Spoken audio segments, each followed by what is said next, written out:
Guys, so today we're talking about a custom slip joint knife, all right, which is pretty cool, a little bit different for me. I don't get to actually use a ton of different custom made traditional knives. In fact, this is the first one I ever actually got to test. I've handled lots of them at shows before over the years. I've actually seen people in their personal collections and stuff and have handled some different custom slip joints.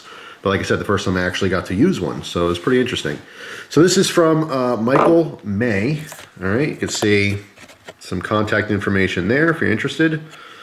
Also, there's the box it came in. Everything was wrapped up very nicely. And there's a letter. So I'm going to read the letter for you.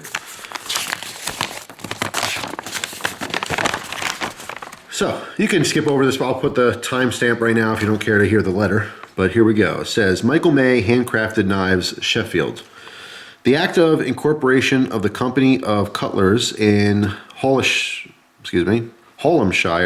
of 1624 was passed to allow for the recording of the marks of the craftsmen and the registration of the new apprentices, as well as ensuring that things were made correctly. A master, as defined in the act, was a craftsman who had served 7 years apprenticeship, was at least 21 years old, was the owner of his own mark, and was thus entitled to take on his own apprentice. The phrase little master derives from the word master in the Sheffield vernacular. It is used to describe a self-employed cutlery worker, usually renting a workshop in a factory. I never wanted to be a knife maker. After leaving music college, I was looking for work and is traditional in the cutlery trade. I got a job in the cutlery factory as a result of a number of members of my family working there. After working in various departments, I ended up in the pen and pocket workshop where I stayed for 3 years before leaving to study history at university. 2 degrees later, I was back making knives under Keith Morby. I learned how to make knives to the highest standard, and it was then I realized that this was what I wanted to do for the rest of my life. Over the years, more and more people would ask me to make them a knife, make a knife for them, as they were impressed at the high level of craftsmanship. I found a workshop for myself at the fantastic Portland Works, a place where Harry Brearley developed stainless steel for the use of cutlery over 100 years ago. It was not long after finding the workshop that Trevor Ablett had decided to sell off his equipment and retire due to illness. I was more than willing to buy it all from him and continue his work. As he was such a well-respected maker, sadly Trevor died not long after Sheffield lost one its characters. My own work continues the patterns that Trevor produced, as well as the traditional Sheffield patterns that the city is famous for. Each knife I make is crafted of the highest standard and can quite literally be made with my blood, sweat, and tears. Since learning my trade, I feel a responsibility to continue with the skills and crafts that made Sheffield famous. I'm a knife maker. I couldn't imagine doing anything else. M.A. So, even though I butchered reading the letter, because I'm doing some of it through the viewfinder here, that's a very, very cool letter to get. Honestly, that is not only a representation of, the knife maker himself a little bit. It's a personal letter and tells a story. It's just really awesome. And if you guys aren't familiar, Sheffield is extremely, extremely rich in cutlery history. All right, so very, very cool. On the reverse here, has the details of this particular knife. This is a Beer Scout knife. All right, the blade is made of C70 carbon steel. Now he put lamb's foot blade, which I think is pretty cool because obviously here in the US we call it a sheep's foot blade, sheep, lamb, So I thought that was kind of I never heard it referred to as a lamb's foot blade. But anyway, then they used 01 tool steel for the bottle opener. This is green micarta. All right, now we're going to look at it a little bit more. It's going to look black in the camera. It is mostly black. I'll touch upon that in a moment. Now I put the conversion here because on the site, this exact knife, the Beer Scout, is 135 British pounds, which converts roughly to $165, $166 US. All right, so it's about a $165 knife, unless obviously you're used to using British pounds. So I zoomed in a little bit so you can see some more detail as I talk about this. All right, very simple design. Okay, the scales here are a green micarta. However, they do come across as black, and even in person, it's pretty much black. However, around the outsides, there are tinges of green. So depending on the lighting, it looks a little bit more green sometimes. Sometimes it just looks straight up black. There might be black and green that's layered in there. But like I said, I mean, it's advertised as green, and sometimes it looks more green than other times. But I do like it quite a bit. I like the layering, obviously. And if you could tell, it's a little bit skinnier here. It matches up nice with the bolster, and then it flares out, so it's a little fatter on the end, kind of like a teardrop shape. All right, makes it very comfortable in the hand when you're using it. As far as the two tools, we have a single blade, right? There's no like definitive half stop. Like on some slip joints, it's like click, and then you have to overcome that. It's kind of mushy in the middle, but there is a half stop, okay? So the idea behind that is that when you're opening your knife, you can actually reposition your hand if you need to, particularly when closing, which I'll show you in a second. So it doesn't close on your hand, so it's a little bit safer having a half stop. So in the open position, you can see in here, it snaps open very nicely. It's very sturdy. Takes quite a bit of pressure to actually close this. It's more than, I would say, what's common on like Victorinox, Swiss Army knives, you know, case cutlery, stuff like that is a little bit easier to close. This has more resistance, all right, which is very nice. I like that because it's just a little bit safer. If you happen to bump the back of the blade, it takes quite a bit of force to close that. I'm not concerned with this accidentally closing on me, even though it's a non-locking blade. All right, so yeah, where the half stop comes in is as you're closing this, okay? Let's say my hands are in the way, and I go to close it. It doesn't want to spring shut, okay? There's this soft spot in the middle here where it's not going to automatically shut or automatically open. Okay, so in case where I'm closing like this, which I don't normally do anyway, I always keep my fingers out of the way of the track. But just in case, you're a little careless or whatever, you go to close it halfway, the resistance stops. So you can reposition your hand to a safe position where your fingers are out of the way of it closing, and then you continue to close it. So the blade itself, I love the shape. I think it's very nice. It's very, very useful, very utilitarian. The blade steel on this is a C70 carbon steel. Now this is the first time of me actually using C70. I've heard of it before. It's made overseas. It's made over in Europe. It's a little bit more common over there. You really don't see it very much here in the States. It's just okay. This did dull out fairly quickly in using it. I want to put it up there with not even quite like 1095. I mean, a lot of people are familiar with 1095 carbon. I want to say maybe lower in that series, like a 1075 carbon, something like that. It's usable as a blade steel, but it really is on the lower end of things. It just kind of depends on how often you're using your knife. It's really what it comes down to, as well as price. Again, availability of steels over there, C70 is just commonly used. That's why it's used in this particular knife. A lot of it has to do with availability and cost and pricing and things like that. Because he is a custom knife maker, if you happen to like the design and want some kind of a steel upgrade, you can obviously talk to him about that and figure out pricing. But like I said, it's adequate enough if you know how to sharpen your knives. I ended up stropping this. I used this probably, I EDC'd it for like 4 or 5 days randomly, but then ended up using it around the house just to see how that blade would hold up. And like I said, fairly quickly going through cardboard, it was starting to dull out, I started to felt it. So like I said, it wasn't very impressive. Again, first time using C70, so I don't really have much of a reference for other blades, and maybe, different heat treats and so forth. But, like I said, to me, it's just kind of okay. As far as the other tool, what makes this the Beer Scout is it has a combination bottle opener, which is a very interesting shorter mouth, okay? This is very effective. When you see bottle openers, they have a wider mouth, like this whole section here, I'm calling the mouth of it. So when I went to use this to open a bottle, and I did open 3 different bottles with this, I was slipping off because I'm so used to just lightly putting it on there and it wasn't grabbing this lip. This is very effective and it works very well. It's just I had to come up on a higher angle. I don't have a bottle in here to show you, but let's say this is the neck of the bottle. Usually like you go in and just kind of, hook the point underneath the cap and then pop it off. It's no big deal. This I had to kind of come up on an angle in order to catch the lip of the cap on this little, tip here. But it is very effective. Just took a little bit of practice. But anyway, combination bottle opener and flathead screwdriver, which you can also do or use for very light prying. All right, obviously, custom knife, you're not going to go in there and start prying paint cans open and stuff. But if you find yourself in a pinch, light prying might be acceptable on something like this. Totally up to you. For me, I'm not going to pry with it.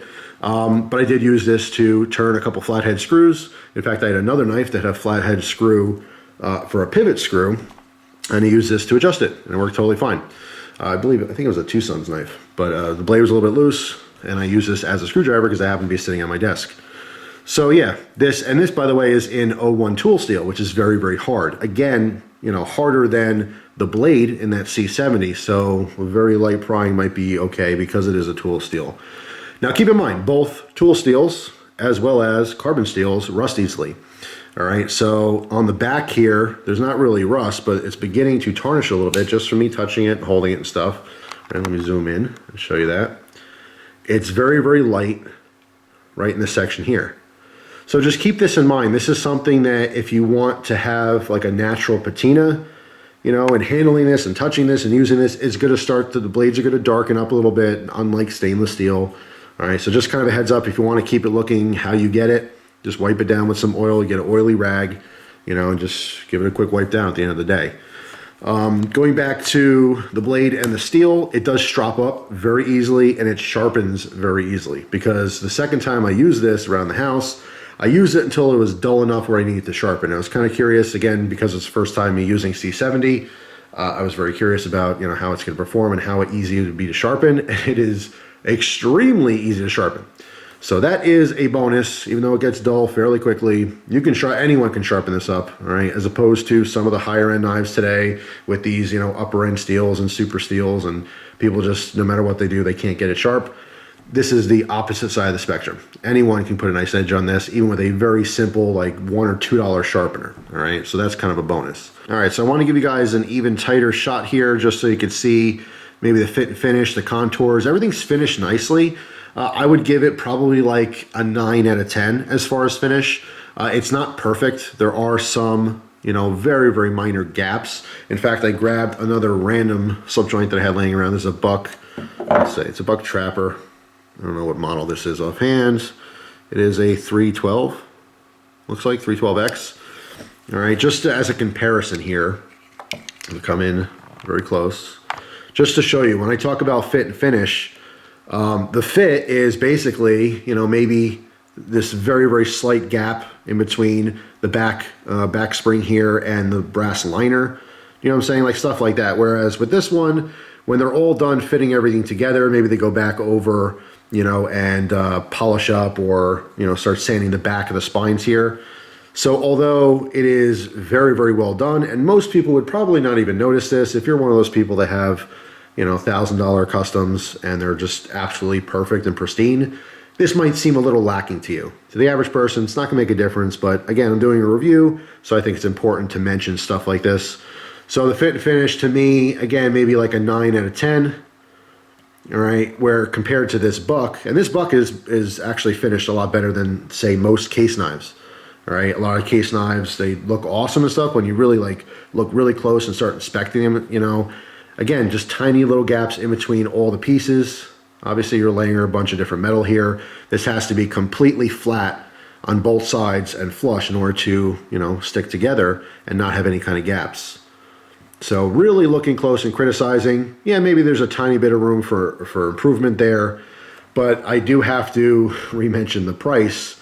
If you look at the market for custom slip joints, $160 is almost non-existent. There's not a whole lot of custom options out there in that price range. So you're still getting such an awesome, awesome knife for that price.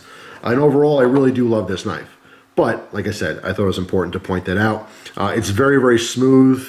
And everything's even down here. Up towards the top here, if I ran my finger sideways, I can feel that there's just, you know, different heights.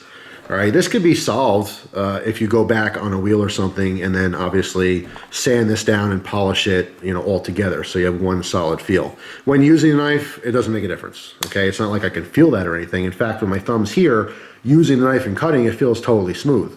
This is just me being super critical, you know, because it's a custom-made knife. And again, different than something that's made in a factory that goes through machining and process. This is just one dude sitting there making knives, you know, one at a time from scratch. So it's definitely a whole different ball of wax there. I do like, you know, little details. It's such a simple design, but just even that, you know, he came in and angled this bolster on top. You can see it's on both sides, on the side as well. All right, rounding these sides so it is comfortable to hold. All right, just really nice. It is quite chunky. I grabbed a scale just to see exactly how much it weighs, because that was not written in the paperwork that I got. I am curious. Total guess, I swear to God, I did not weigh this yet. I'm gonna say this feels to me around 5 ounces, something like that. So let's see, am I in the right section here? I am. We are in ounces. All right, so this is, how about that? Not too bad. 4.85 ounces. All right, look at that. I handled a couple thousand knives and maybe I learned something. 4.85. So yeah, just under 5 ounces. It's not a massive, 8-inch knife or anything like that. So it feels chunky for certain. There's no lanyard hole or anything like this. This is just a slip in the pocket, no pocket clip, nothing modern, very traditional knife. Overall, I have to say I'm quite impressed, specifically for the price. If this were, say, I don't know, $300, twice the price. If he was charging $300 for this, I would say it's pretty good. Honestly, it was okay. For $160, it's amazing, okay? If it was $500, I'd say there's definitely, room to work there and there's better options. But price is everything. It makes such a difference. To get a fully custom-made knife from overseas, a very traditional knife from a extremely, cutlery-rich area of the world, that is a pretty cool thing. So, yeah, overall, I am quite impressed. So here's the markings on the knife, right? Because I didn't show that yet. So you can see it says MA, Sheffield, England. This is on the main blade, okay? But also the stamping is on the back of the secondary tool, all right? Which is pretty cool. Usually on stuff like this, you only have one stamping. Something else I want to mention real quick too, when you're talking about custom knives as compared to, production knives, you're not just paying for the materials, all right? When you talk about production knives, you're paying for the materials, actual costs, plus the employees that are making it, their wages, plus, what it costs to maintain and run those machinery and everything else, all the way down to, the water bill for the company. All those things go into the price of the knife, but they're making these on mass scale. There might be 60,000 of these knives made, 100,000, 200,000, who knows? All right, when you're talking about a custom knife, it's usually one guy in his shop spending hours and hours perfecting something. All right, so let's say you see a knife out there that's $500, and you might think like, wow, that's only $50 worth of materials. Well, it's not really about the materials so much as it is about the maker's time. If you see a $500 knife that took 50 hours to make, that guy's only making $10 an hour. So just something to think about when you're talking about custom knives and their prices. But this one is very reasonably priced. So thanks for watching, guys. I hope you have an awesome day. And down in the comment section, let me know if you have any Michael May customs and what you think of yours. I'll see you tomorrow with a brand new video. Take care.